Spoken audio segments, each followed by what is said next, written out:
Schisandra berries. This is a close-up right there. White salsify and a leek. These are nanny berries. They taste like a raisin. And they have seeds that look like watermelons. So it's basically just snack food. There's not a lot of meat, not a lot of berry.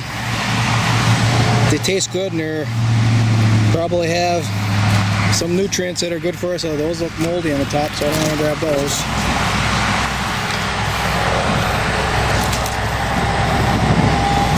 Just snack food. This is along the side of the road here on my way out to the shop.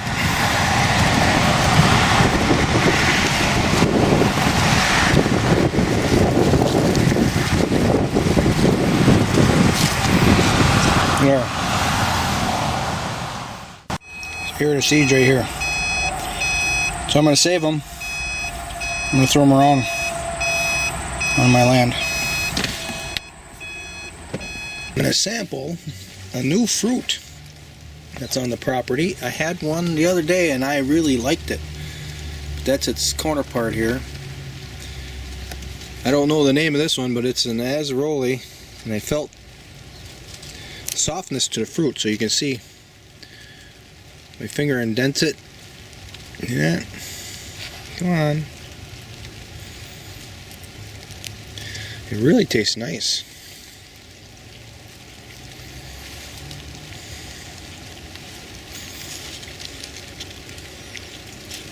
It's got a mango flavor. Ooh, that fell off my hand. At first. And it's kind of a cinnamon apple. Like an apple that's been aged. Yeah, very good. Seeds. So where am I going to replant them? There's a fourth one in there. That's pretty cool. I'll throw them down there in the corner. They're tough enough, they're going to sprout. I'm getting behind on my tomato picking. I got all kinds of them hanging here. It's raining today, so it'll probably be a good day to get in here and clean them up. Rick the permaculture peasant here, picking tomatoes. Oh, there's one right here in front of my nose. This is some specialty one, look at that. I bought some weird stuff from a vendor at the farmer's market, some weird heirlooms. I guess that's pretty weird.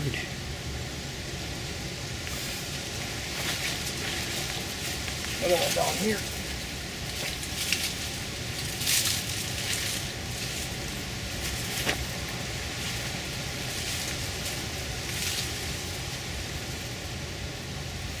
Yeah. And we got the standard early girls up here. Pretty soon these will all be done. Nice though. There's another one or two here. Let's fill my hands up and then I'll show you. We are coming to the end of the tomato season. Not necessarily because they'll stop growing, but because I got enough. Look at that. I like it better when it highlights the tomatoes and not my face. That's kind of an interesting picture, kind of at an angle. Lots of tomatoes.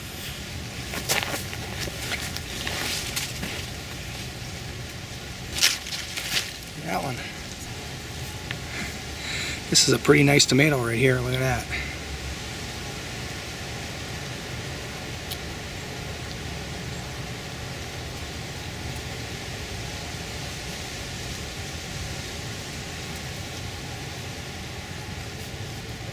That's really worth looking at right there.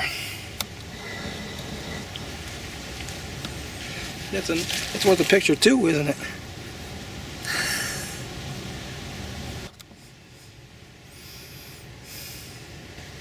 That's not too bad right there. Let me get the picture on there. We go.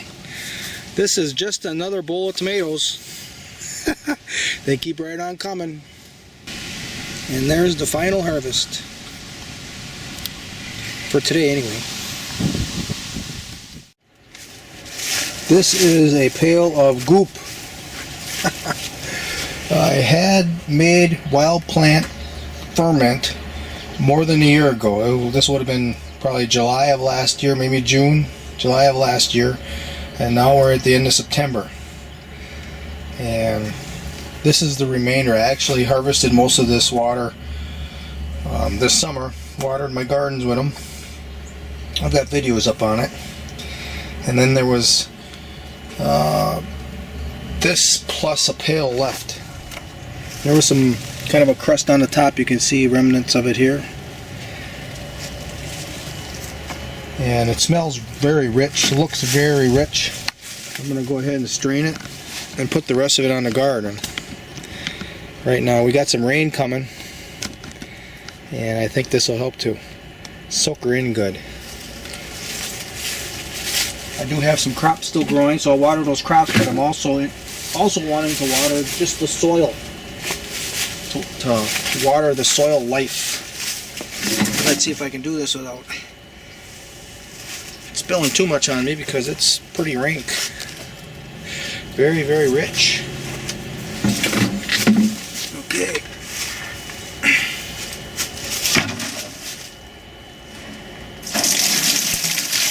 Look at that color. Oh, I got it on me.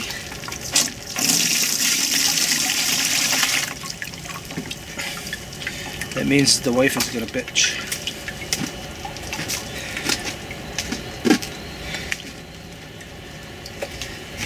Yeah, that's what I got here. This is what I got to use, and this is what I'm going to use.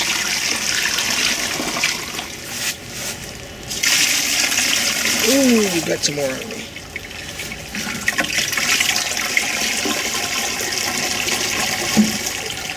You can get that solid material on top of the screen, and then it splashes.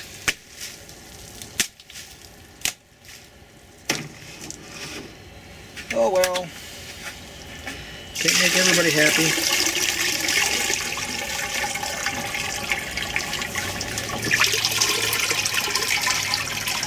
Pretty thick there now.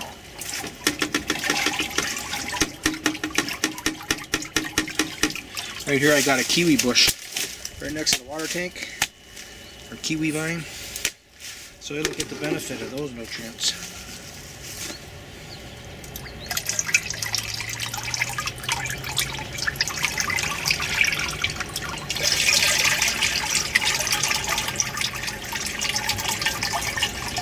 I have some honeyberry bushes over there. I should throw some in there, but the honeyberry bushes.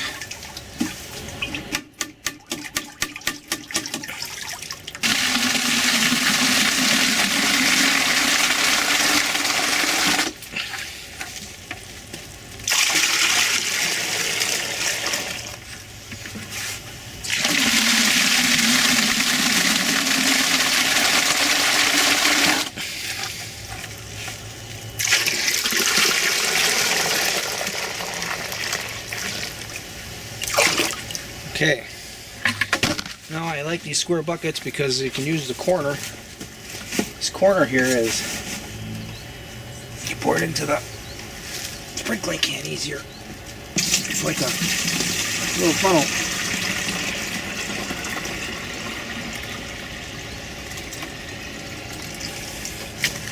Okay, so we're going to walk these over here.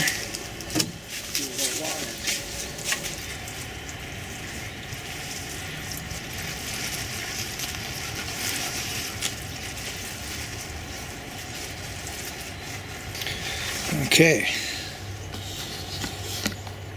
I am now in the composting area. I'm going to share some of this goodness with the celeriac, and there are leeks in here, and there are carrots in here.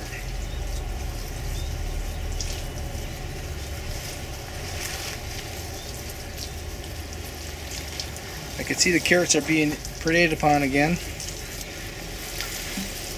I think that this smell actually repels rodents, and I think maybe slugs. for a little while until it rains again. So I finished with the stairs and the deck in front of the door, and it turned out pretty good, considering I don't use rulers and all that stuff. And just, it's a kind of steep stairs, but I need to have it to be this way. The roof is only going to be this high, just so I can reach it here.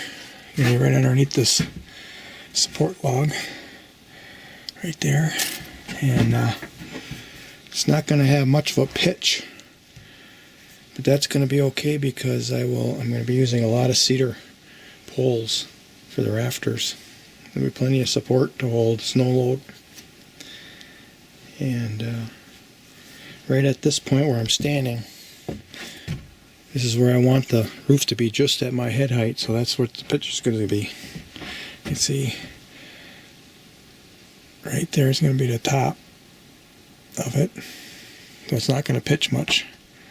This is so I don't hit my head when I get up to the top stair. I'm going to cover it all with a tarp now, because I'm not going to have that roof on tonight for sure. It might rain. I don't think I'm going to get the roof done tomorrow either, but we'll see. I have to go back tomorrow. I get parts at the trailer place. That's on the way to get here. Trailer parts for semi-trailers for business. So if I get this roof on, then I don't have to tarp the deck. I'll tarp the roof. But I'm going to tarp the deck for tonight because I think it's going to rain. Now I wanted to get a 2x10 in here, cover this whole thing, but they didn't have any available. I had to wait 2 weeks to get this delivered to me. That will work it out. It doesn't have to be perfect. I got a couple extra support joists in here, floor joists. So with a 1-inch plywood and all these joists, so it's resting on top of the, I don't know what they call it, the sill or whatever. So it's resting on top of that. So it has a support there, and one here that's 12 inches, one here 12 inches, and then I stretch it out a little bit. But right here is where we're going to have the most traffic, right in front of the door. Plenty of support. Lasts my lifetime. And these old planks, these are from an old house that got torn down that was built in the 1850s. These are oak. I need to go get my pickaxe.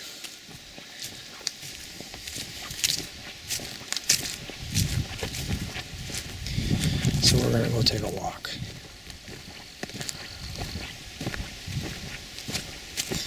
Hopefully there's no deer over there for me to smoke. The noise I'm making, they should be staying away right now.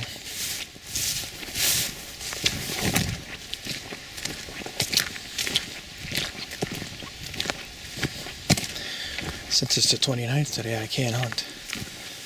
It doesn't open until October 1st. And it's in 2 days. We won't have the right wind for that. It doesn't look like we'll have the right wind until next week. All this noise that I'm making will all be settled down by then.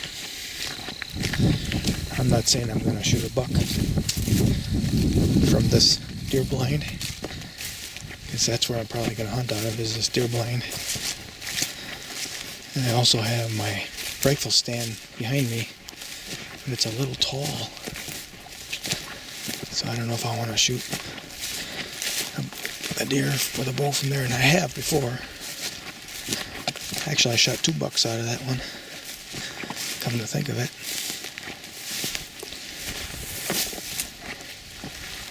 So right there is the deer feeder.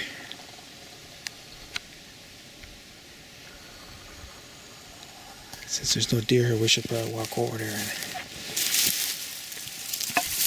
see that the corns come out.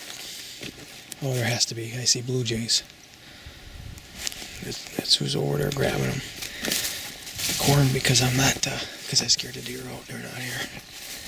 All the noise I'm making.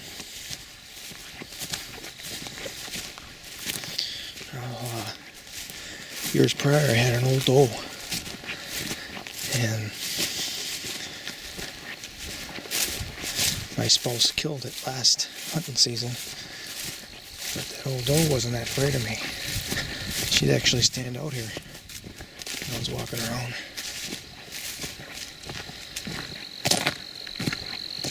And most of the does that are on here are her fawns. One of them had triplets. I know there's 3 of them here that had fawns this year, and then the fawn from last year, which is a yearling this year, she hasn't had a fawn yet, but that deer's hanging around yet too. So we're beginning to become overrun with does. We gotta at least shoot 2 of them this year. I don't want to take the one with the triplets, because they're pretty young. So the fawn from 2 years ago, she's got a doe fawn. That's definitely a prime candidate. Take that one. That fawn is pretty big. Was born a little early. As well as there's another one that's got a monster doe fawn. That one's pretty old too. So I got the pickaxes. I need to make a little bit of a hole there to get those stairs to line up. So this is all going to be under a roof, so I'm not worried about anything getting wet or rotting or anything. So I'm going to start digging a hole. Time to harvest these cowpeas right here. All I'm going to do is clip the plants off right at the soil line, leave the roots in there because they're nitrogen fixers, and I'm going to hang them in the shed. Some of them aren't completely dry. We'll let them dry out. I'll let you know. And here it is. I'm going to pick up these loose cowpeas and I'm going to make them for breakfast one of these mornings. But you can see I left all these roots in here. And those are all nitrogen fixers. So I'll probably plant corn in here next year.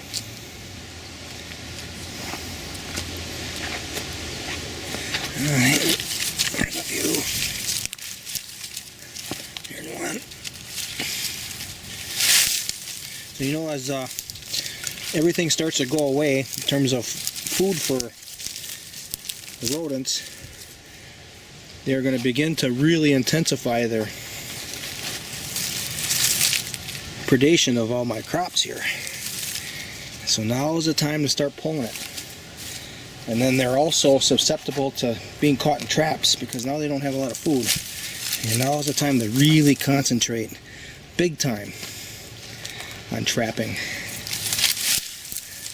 If you don't do it, you aren't going to have any crops. And I managed to kill one as I harvested this. There was a pregnant female that was building a nest. And I hit her with the shovel. Killed her. And her babies. I threw her in my pail trap here. Too smart to go in the pail trap. And not smart enough to get away from me. She should have ran like hell. Okay, so I'll pick these out of here and I'll ferment them. Make a nice breakfast. And there I have all the cowpeas hanging in the shed. Out of the sun, but a nice airy shed. Hanging with all my alliums that I've picked. Normally I'd be sorting these by now, but I'm going to try just leaving them hanging here until it's time to plant. Probably end of October. Or maybe one day I'll have nothing to do and I'll just come and sort them. Small ones and the largest I eat in terms of the potato, onions, and the shallots. Mediums I replant. The reason for that is the larger ones have more eyes, and you know, they'll, if they divide into 10 or 12 onions, then they don't grow as big. The perfect ones are like 5 or 6. So if you get a 1 to 5 return, that's pretty good. And then the onions will be a little bit bigger. They won't be smalls. And then there's my cowpeas. Here's the buck I shot last year, and then I composted it.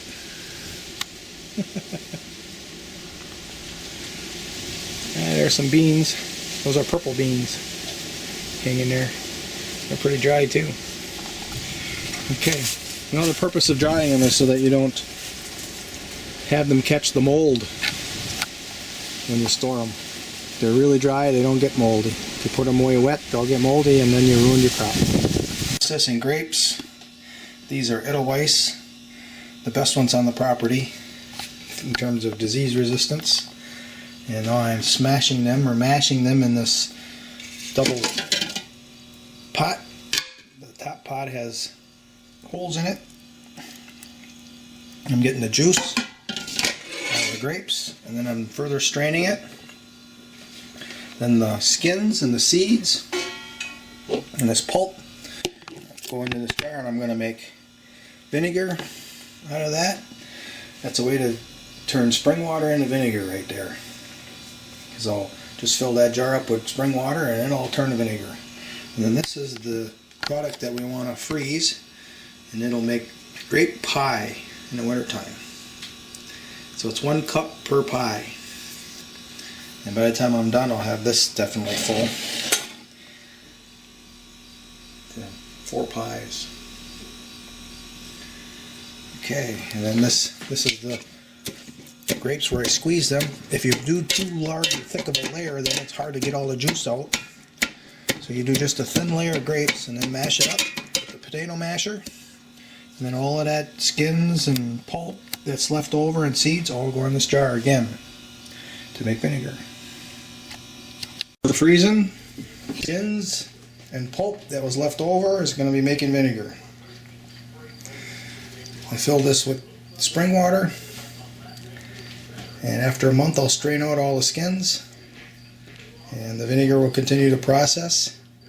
The skins I'll throw into my blueberry beds to increase the acid in the beds. And here are the leftovers for composting. I found this tool at a thrift shop some long time years ago, maybe even 20 years ago. I kind of remember buying it a long time ago at the St. Vinny's in Green Bay. And then I recently found it. This is a solid iron bar, I think, or at least it's very thick walled. And they stuck this kind of pointy, flat, I don't know, I can't even call it a shovel. Just a maybe loosener, soil loosener, maybe that's what it was for. It's got this really neat handle. I like buying those old tools. I haven't even gone to a thrift shop since COVID happened. But now I'm starting to dig out some of the stuff I bought in the past. I like this, so I'm going to use it for the first time now. We're coming into main crop garden number 4, meaning it's the 4th one that I constructed, with the idea of fencing it off.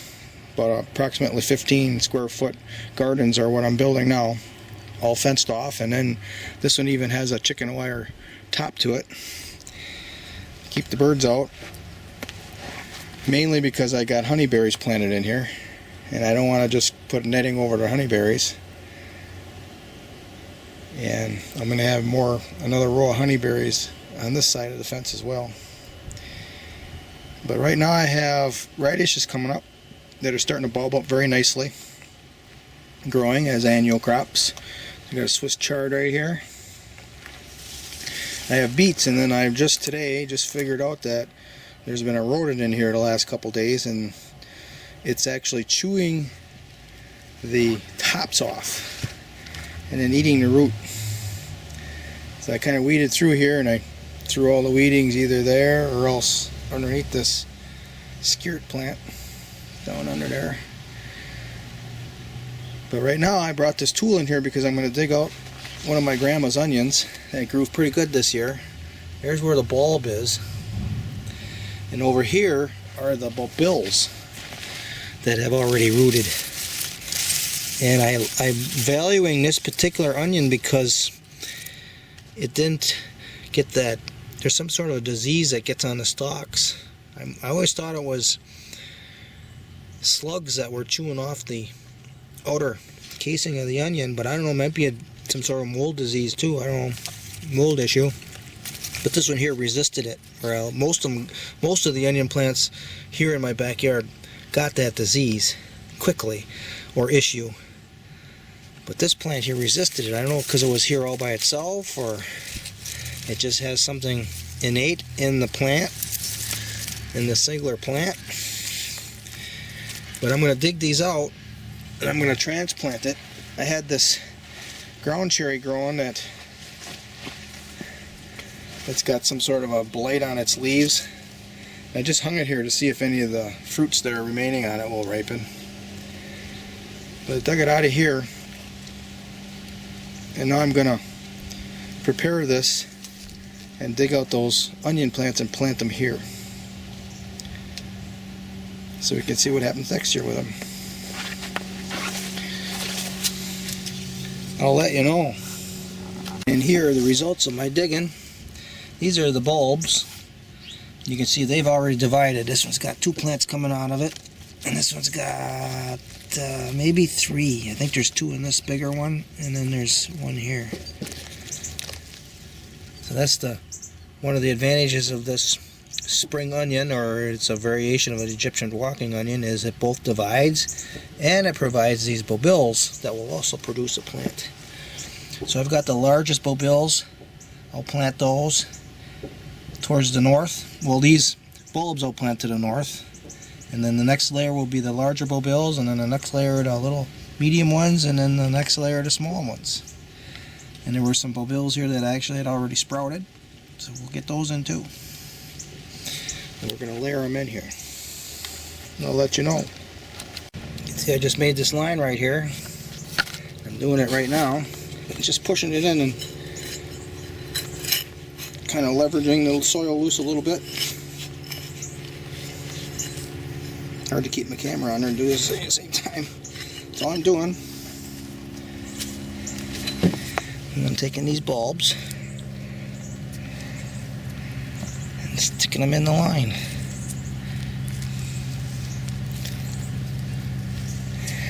And I'm out of bulbs. Now I've got these plants.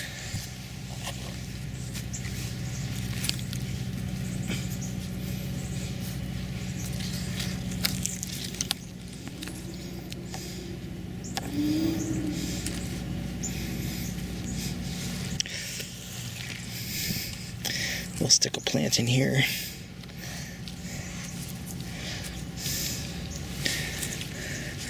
It's the last plant. I'm just kind of putting the plants in around places here.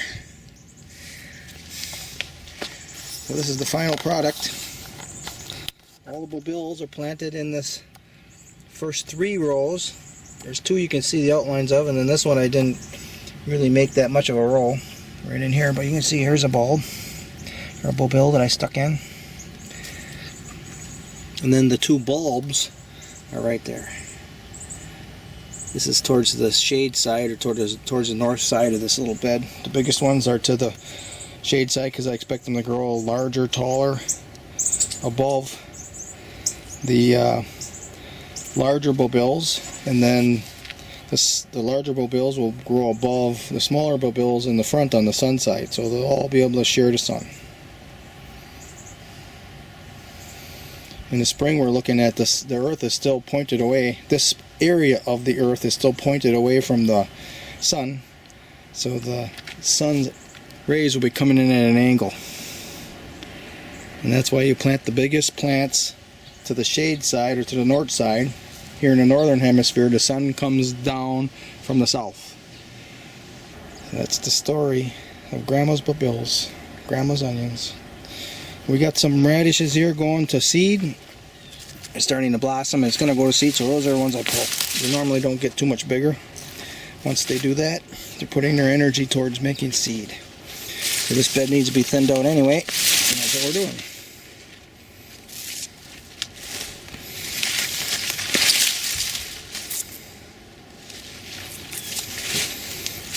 And that's probably a response to being densely planted, as they're going to seed right away. So we get those out of there. Not just one pumpkin growing from my trees on one vine, but 2 pumpkins and 3 pumpkins. This is the blue Hopi corn that I planted, and these are the corns that I'm leaving on here yet. There it is right there. I gotta find it. See the tassel? When that tassel dries up, then you got 17 days before the seeds are viable, or something on that order.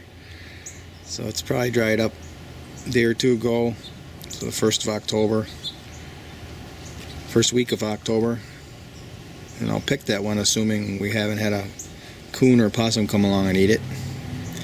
I harvested quite a few already out of here. I think there's 8 or 9 cobs, which is a lot for somebody who just wants to diversify, you know, the food that you're eating.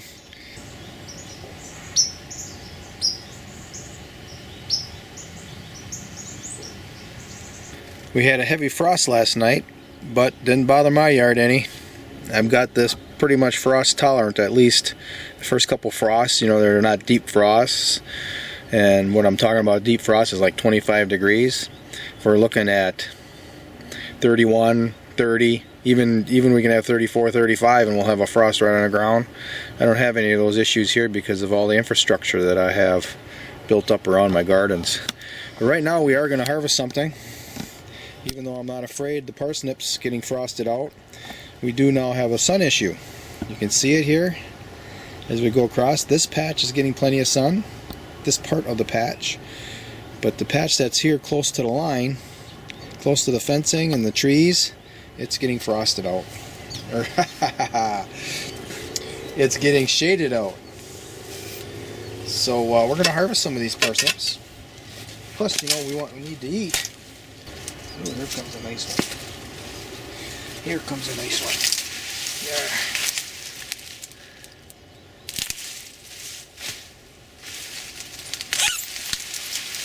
There's an even better one. That's probably the best one right there so far.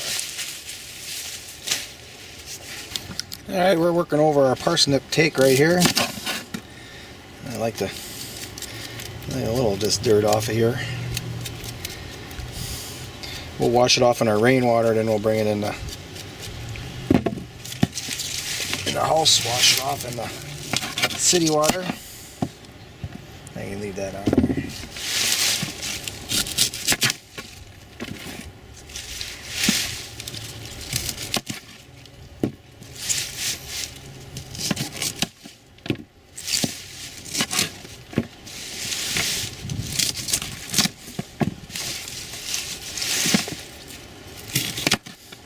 I don't know if there's anything much better than roasted parsnips, roasted in butter. I'm sure gonna hate it when the zombies have ate all the dairy cows. This is probably the best one, and of course the best one has the longest root, and I broke it off. That's a lot of food right there.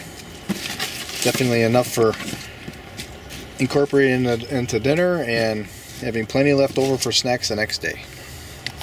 Here's the water tank right here. Not looking to get them totally clean. Maybe I should be. No, I just want to knock the dirt off of it. We're going to be having some freezing temperatures here in the next month, and I'll be emptying this tank out. So all this water is like free water right now. I'll use it for whatever I want. Even washing my feet off. That is a hole I dug where some of the parsnips was, and now I'm going to feed the worms. Got kitchen scraps, parsnip greens, caught a mouse in one of my traps. This right here is compost. Ooh, that's probably too much, but that's okay. There's nothing wrong with too much compost. Nothing at all, nothing whatsoever. And we had some sweet corn. Put that with the rest of the parsnips.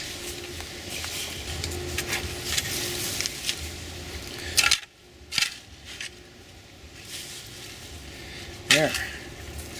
That is one big worm mound. Or one big worm mound that's waiting to happen. They're going to love that. And they're going to leave behind the fertilizer. It's going to grow next year's crops. Okay, end of story.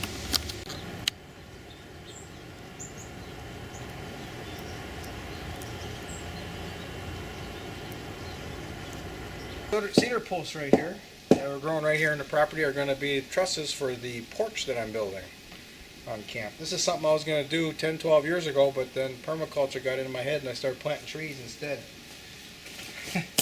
Making swales and planting trees. So then I stopped working on camp. Camp itself. The cabin. But we got a lot of trees planted now and they're growing. So I'm going to slow down my tree planting. And some bright individual is going to say, well, you know, it doesn't take that long to grow trees. Well, the issue is I only come up here 15 to 20, 25 times a year, maybe 25 if I count all the hunting sessions, but hunting sessions I don't do any work. So maybe it's 12 or 15 times a year I come up here to do a little bit for one day, sometimes two. And so in that regard, everything takes time. But that's okay. Having something to do is what's important. One of the residents up here said, wow, why don't you get that cabin finished? And he was kind of pointed about it. It was a guy I had come in here and help me haul some logs out. And I said, if I finish, I won't want to come up. Alright, take that. And the next smart person's going to come along and say, hey, I thought you believed in trees. Why are you cutting down trees? Well, I've planted a lot more trees than I'm going to cut down, let me tell you. Not saying all of them are alive, not saying even half of them are alive, but I've done a lot of planting. What's important is this area here is going to be converted into a food growing spot. Just a little area, not that big. And I'm going to grow enough food so that I don't have to buy products from agriculture, who is cutting down all the trees. Then you come to my county where I live and they're even cutting the trees down along the creeks now.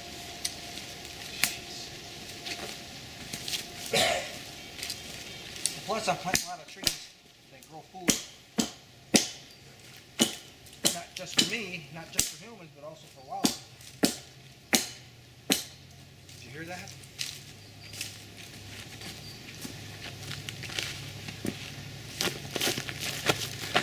A lot of the trees I planted, it was with succession in mind. I'm planting species that prepare the soil for climax forest trees. And behind me, these cedar trees, they're not climax forest trees. I'm talking about forest trees that'll grow 150 feet tall here in this cold climate. Maybe taller. Maybe not. 100, 150, yeah, I'm safe to say that. And it's the climax forests that moderate the climate, and that's where we have to go. Part of the reasoning here is you grow as much food as you can right in this small spot around your house to lessen your dependence on agriculture. Now agriculture has the chance to reforest or afforest a lot of the areas they're now using. And there are designs out there where it will show that agriculturalists that they can even make a profit on planting these trees. Lots of designs. Depends on your climate and your geography. Decided to see how many potatoes I got out of this little bed. I'm not surprised, but I had a lot. That's pretty good. So what I'm going to do is, these are all cut up. I'll wash those up and I'll fry those for breakfast tomorrow morning. I'll boil them first. And those I'll bring home. Bigger ones we'll eat, and these little ones are the ones I like to replant. These are Desirees, and this is some I got it from a farmer's market vendor. He always gets strange and wonderful, weird, heirloom plants. Pretty good. I am engaging in decadent culinary behavior. These, by the way, are potatoes and onions grown right here at camp. Not many camps can say that. I didn't know they grow so well up here, so I'm going to grow more next year. And we got frost this morning. Mid-September frost. Up here in the UP.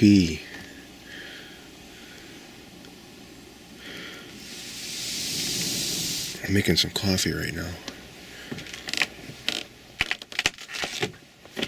But it's worth coming out here and looking at the frost. Yeah. Now where I live in Manitowoc, I'm right along the shores of Lake Michigan. And it's probably not even 40 down to 40 degrees. It's probably mid 40s there. But up here, just one latitude higher, this is what we got.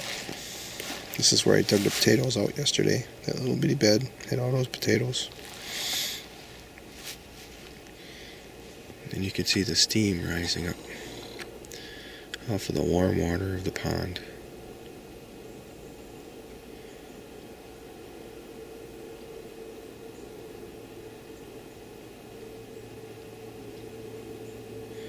I could see it actually all the way up. Halfway up those trees.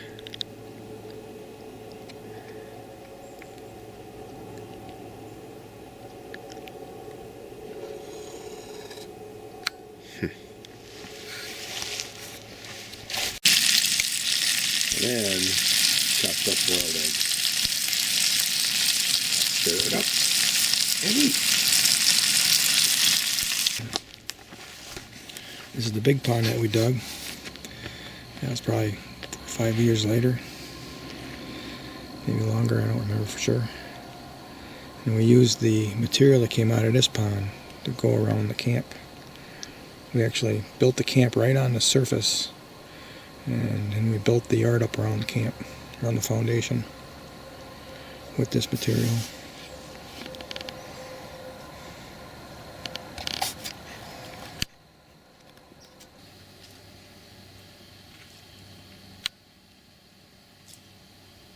Here's the new feeder cam setup.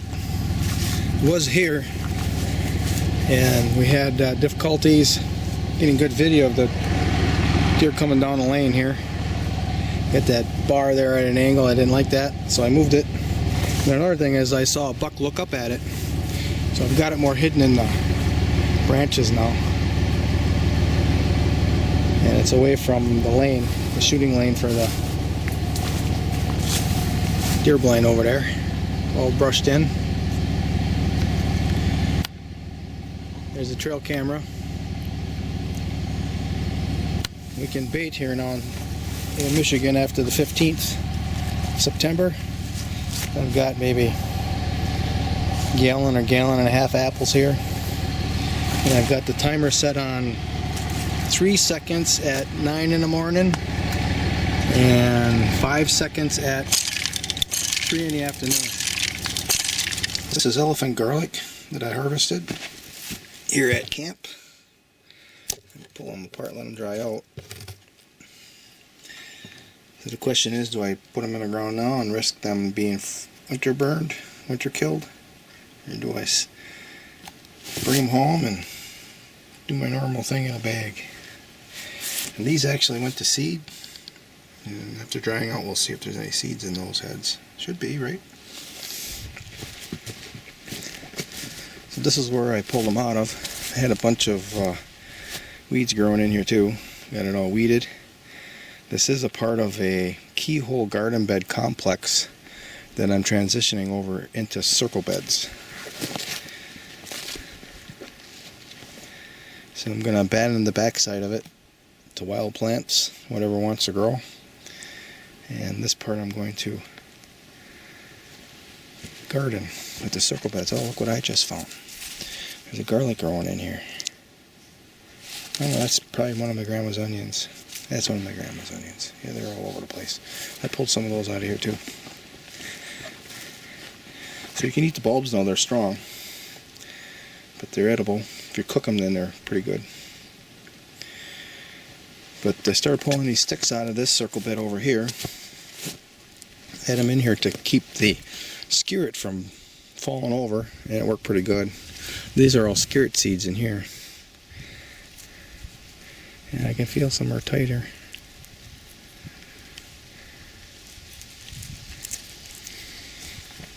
I don't know, I feel kind of empty. Unless they're really tiny. It could be those really tiny specks there. Come on, you can focus. Anyways, I'm going to cut these seed heads off and I'm going to scatter them around. Down there on the bed complex that I had constructed years ago. Just let it go wild. Just going to throw them around down there. And I'm going to transfer this circle bed wire to on this one. And next spring I'm going to harvest these skirrets. Assuming there's any left, I should probably put a harbor cloth around it to keep the voles and mice from digging them up, because they do that. But the next year we'll do the skirret over here. I planted some really tiny little skirrets in this bed, and they had to compete with the weeds, and these are the couple of survivors here. I buried some vetch in the soil there for fertilizer, but there's two here. There's a couple of them coming out of this one right here. Right here. I think that's a weed. Oop, that can come out. And then there's one right here, and they're still alive yet, some of them. So we're not even going to dig them out. Hopefully they'll make it through the winter without being dug up and ate, and provide us with some skirret roots next fall. And since I had elephant garlic in here, I'll plant something else. Maybe I'll plant some potatoes in here. So I'm going to dig up the skirret anyway. That's probably a good idea.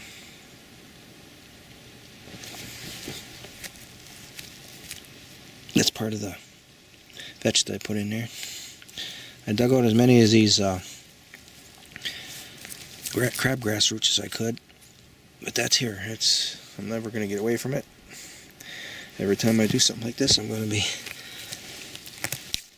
pulling them back, holding them back. But I like these circle beds because I can cage them so easy. You know, the fencing comes in a circle. You just zip off enough to get around the bed and you're done. Okay. Time to eat a celeriac. Pull that out of there. That is a celeriac root. It's not a big one. I want to eat one.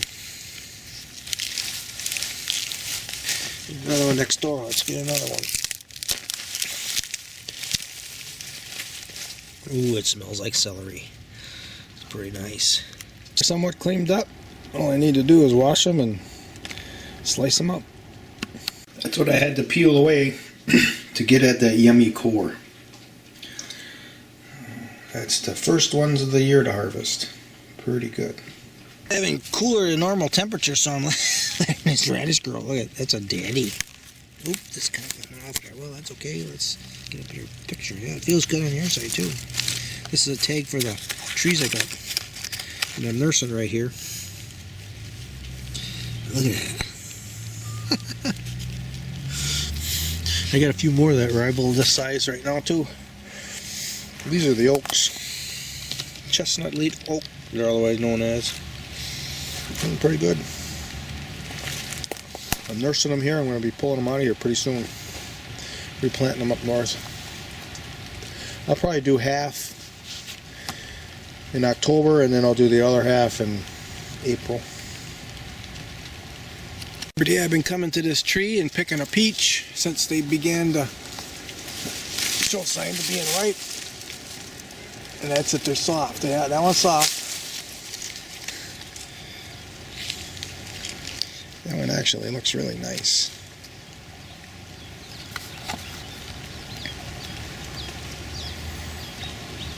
Might as well just take a bite out of it and see what it's like.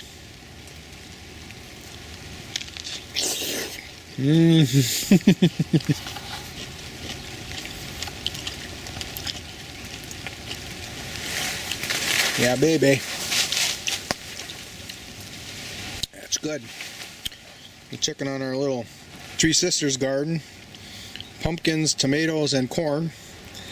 And I'm letting this one stay on the cob, on the stalk. I got like 5 of them in here still on the stalk. And it takes 17 days of being on the stalk for the seeds to be viable. For sure. To be for sure viable. And they're probably pretty close. That is since 17 days from when this silk, from when that silk dries out. We're getting close to that now. We'll let her on for a little while. I have cousins visiting in next weekend, so we'll leave them on that long. They might want one of them. Yeah, tomatoes all over. I'm getting behind on my tomato picking. I picked one of the pumpkins, but we got 3 more yet.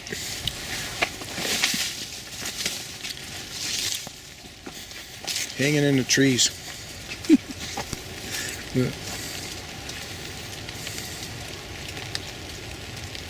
Alright, guess what we get to eat now? Some of these are soft. Those aren't, but I know this one is right here. This is a Hearty Kiwi. The name is Chung Bai. It's a pretty nice size one.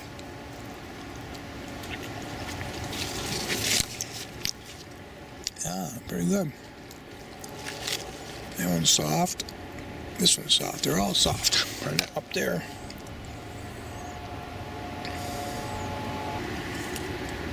Not quite. Maybe.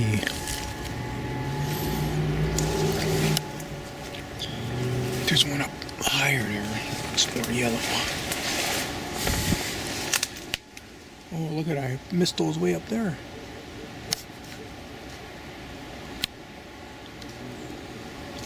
I have to get a ladder. It's a little too hard.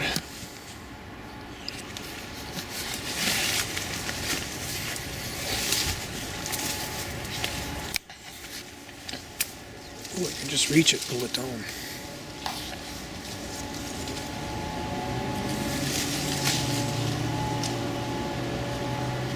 Oh, I think that one might be close too.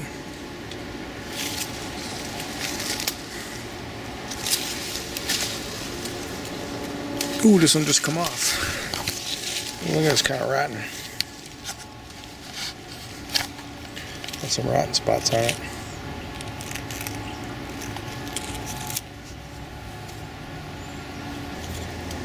Yeah.